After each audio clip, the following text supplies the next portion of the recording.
مولانا عبدالمجید دریابادی رحمہ اللہ اکبر الہ آبادی کے شعر کی تشریح کرتے ہیں۔ اعزاز بڑھ گیا ہے، آرام گھٹ گیا ہے، خدمت میں ہے لیزی اور ناچنے کو ریڑھی۔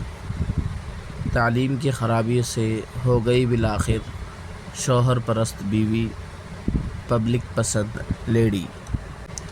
شوہر پرست بیوی اور پبلک پسند لیڈی، ان دو لفظوں کے کوزے میں کیسا مشرق اور مغرب کا سمندر سمو دیا ہے۔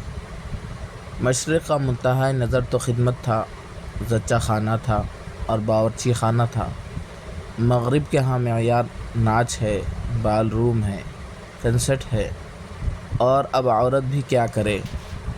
نظام تعلیم ہی اس ڈھنگ کا ہے، شروع سے سکھایا یہی جاتا ہے، دل میں بٹھایا یہی جاتا ہے۔